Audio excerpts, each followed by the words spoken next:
आज रास्ता बना लिया है तो कल मंजिल भी मिल जाएगी। हौसलों से भरी ये कोशिश एक दिन जरूर रंग लाएगी। वो आखिरी साल था, 100 साल में एक बार आने वाला आखिरी साल। उस एक साल में ना सिर्फ कैलेंडर बदल जाता बल्कि पूरी सदी बदल जाती। 20वीं सदी के बाद 21वीं सदी के शुरू होने से ठीक पहले 1999 में भारतीय आज़ादी के 52 वर्ष पूरे हुए। बीते कुछ सालों की तरह इस साल भी राजनीतिक अस्थिरता बरकरार रही। लोकसभा में सरकार गिरने के हथकंडों की एक लंबी फहरिस्त बन गई। तो वो दौर भी आया जब आजाद भारत में पहली बार कांग्रेस के बिना किसी गठबंधन को पूर्ण बहुमत मिल सका। एक एक सांसद के वोट का महत्व भी 1999 ने ही बताया। तो कारगिल में भारतीय सेना के पराक्रम का झंडा भी उसी साल लहराया, लेकिन कंधार में पड़ोसी देश के खूनी खंजर से एक घाव उस साल भी लगा। नमस्कार, आजादी के अमृत महोत्सव पर इनसाइड लाइव की स्पेशल सीरीज 75 साल की 75 कहानियां देख रहे हैं आप, और मैं हूं आपके साथ कोमल। आज बात साल 1999 की। सबसे पहले बात करते हैं उस खूनी खंजर के घाव की जिसने पूरे साल का जायका बिगाड़ दिया। घटना 24 दिसंबर 1999 की है। इंडियन एयरलाइंस का एक प्लेन नेपाल से हाईजैक कर लिया गया था। आतंकी इसे काठमांडू से अमृतसर और लाहौर के बाद अफगानिस्तान के कंधार ले गए थे। वहां 178 पैसेंजर्स की सेफ रिहाई के बदले आतंकियों ने मौलाना मसूद अजहर समेत 3 आतंकियों की रिहाई की शर्त रखी। इन आतंकियों को छोड़ने के लिए भारत से स्पेशल प्लेन भेजा गया था। दरअसल 24 दिसंबर 1999 को 5 हथियारबंद आतंकवादियों ने 178 पैसेंजरों के साथ इंडियन एयरलाइंस के IC-814 प्लेन को काठमांडू से हाईजैक कर लिया था। करीब एक हफ्ते ये प्लेन आतंकियों के कब्जे में रहा और इस दौरान करीब 5 देशों के चक्कर लगाए। फ्यूल भरवाने के लिए हाईजैकर्स ने सबसे पहले लाहौर एयरपोर्ट का रुख किया, लेकिन अथॉरिटी ने एयरक्राफ्ट को लैंडिंग के लिए परमिशन देने से इनकार कर दिया। इसके बाद प्लेन को अमृतसर में उतारा गया, लेकिन कुछ दिक्कतों के चलते फ्यूल नहीं भरा जा सका। इस दौरान एयरपोर्ट को सील रखा गया।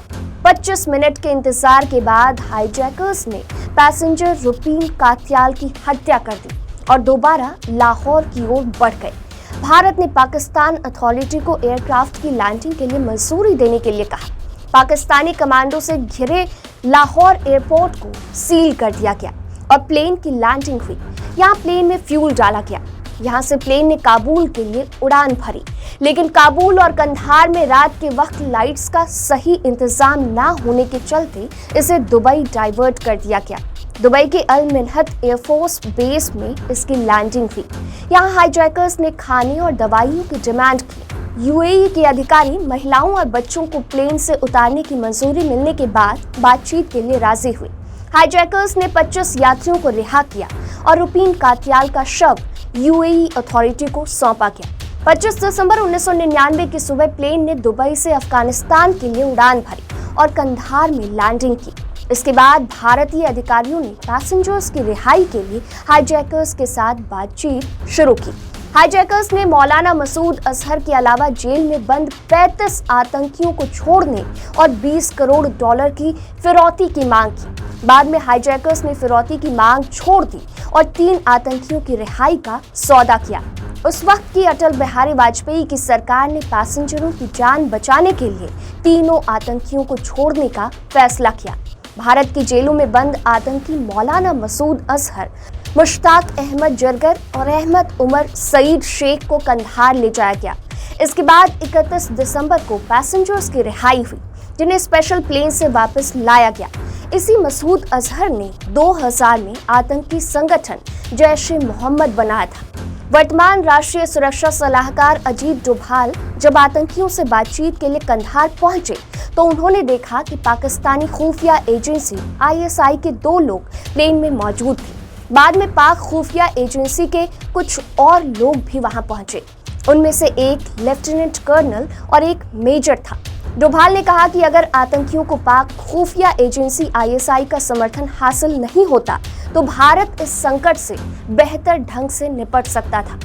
20वीं सदी के आखिरी हफ्ते के पहले तक भारत के हिस्से में मिक्स फीलिंग थी। कारगिल में घुसपैठ का दर्द था तो उन्हें खदेड़ देने का गौरव भी था। दरअसल 3 मई 1999 को पाकिस्तान ने इस युद्ध की शुरुआत की। पाकिस्तान ने 5000 सैनिकों के साथ कारगिल की चोटी पर घुसपैठ करके कब्जा कर लिया। इसकी जानकारी सरकार को मिलने के बाद सेना ने उन्हें खदेड़ने का अभियान चलाया। पाकिस्तान के कई ठिकानों पर हमले किए गए। कहा जाता है कि विश्व युद्ध के बाद कारगिल का युद्ध ही ऐसा था जिसमें दुश्मन देश पर इतनी ज्यादा गोलीबारी की गई। 2 महीने से ज्यादा ये युद्ध चला और 4 जुलाई को भारतीय सेना ने कारगिल को वापस ले लिया। इस युद्ध में भाजपा को सीधा फायदा मिला था, क्योंकि भाजपा के नेतृत्व वाली इस सरकार ने कारगिल युद्ध में सेना के शौर्य की जमकर सराहना की। इसका फायदा भी भाजपा को मिला। अटल बिहारी वाजपेयी की 13 महीने पुरानी सरकार सदन में विश्वास मत ना साबित कर पाने की वजह से गिर गई। इसके बाद सितंबर-अक्टूबर 1999 में 13वीं लोकसभा के लिए चुनाव हुए। इस बार कांग्रेस की कमान सोनिया गांधी के हाथों में थी। हालांकि उन्हें सफलता हाथ नहीं लगी। वो पूर्व प्रधानमंत्री राजीव गांधी की अमेठी सीट से चुनाव लड़ी और पहली बार सांसद बनी। 13वीं लोकसभा में वो विपक्ष की नेता थी। कारगिल युद्ध के कुछ महीने बाद ही चुनाव हुआ था। कारगिल युद्ध के समय अटल बिहारी वाजपेयी ही कार्यवाहक प्रधानमंत्री थे। दरअसल 1998 में एनडीए गठबंधन से अटल बिहारी वाजपेयी प्रधानमंत्री बने थे, लेकिन 13 महीने में ही सरकार गिर गई। दरअसल एआईएडीएमके प्रमुख जयललिता लगातार सरकार से कुछ मांगे कर रही थी। उस वक्त तमिलनाडु में डीएमके की सरकार थी और एम करुणानिधि मुख्यमंत्री थी। जयललिता तमिलनाडु सरकार को बर्खास्त करने की मांग कर रही थी। जयललिता ने ऐसा ना करने पर एनडीए से समर्थन वापस ले लिया और बीजेपी को सदन में अविश्वास प्रस्ताव का सामना करना पड़ा। 17 अप्रैल 1999 को लोकसभा में अविश्वास प्रस्ताव पर बहस हुई, लेकिन इससे पहले बीएसपी की नेता मायावती ने वोटिंग में हिस्सा न लेने का फैसला किया। फिर थोड़ी ही देर में उन्होंने अपना फैसला बदल दिया और एनडीए के विरोध में वोट कर दिया। अब सदन की निगाहें कोरापुट से सांसद गिरधर गोमांग पर थी। 2 महीने पहले ही गोमांग ओडिशा के मुख्यमंत्री बने थे। ऐसे में 6 महीने के भीतर उन्हें ओडिशा में विधानसभा या विधान परिषद का सदस्य चुना जाना था, लेकिन अभी उन्होंने लोकसभा से इस्तीफा नहीं दिया था। गोमांग ने बीजेपी सरकार के विश्वास प्रस्ताव के विरोध में वोट दे दिया। बीजेपी सरकार के पक्ष में 269 वोट पड़े थे और विरोध में 270 वोट पड़े थे। इसलिए गिरधर गोमांग की भूमिका आज भी चर्चा का विषय है। सदन में विश्वास मत ना साबित कर पाने की वजह से कुछ महीने बाद ही तत्कालीन राष्ट्रपति के.आर. नारायणन ने संसद भंग कर दी, लेकिन वाजपेयी कार्यवाहक प्रधानमंत्री बने रहे। इस बीच कारगिल युद्ध शुरू हो गया तो चुनावी प्रक्रिया टल गई। बाद में सितंबर-अक्टूबर में चुनाव हुआ। चुनाव के समय एनडीए गठबंधन में 20 पार्टियां थीं, लेकिन कई और पार्टियां भी इसके समर्थन में आने को तैयार थीं। लंबे समय से केंद्र सरकार में अहम भूमिका में रहने वाली कांग्रेस पार्टी की अध्यक्ष सोनिया गांधी थी। उनका गठबंधन उस समय एनडीए से कमजोर था। सोनिया गांधी कांग्रेस में नई शामिल हुई थी, इसलिए चुनाव में उनको निशाने पर लिया गया। महाराष्ट्र में आईएनसी के नेता शरद पवार ने सोनिया के विदेशी होने का मुद्दा उठाया। चुनाव प्रचार ने एक नया मोड़ ले लिया और ये चुनाव विदेशी बनाम स्वदेशी बन गया। कारगिल युद्ध में भारत की सफलता का श्रेय भी वाजपेयी के नाम था।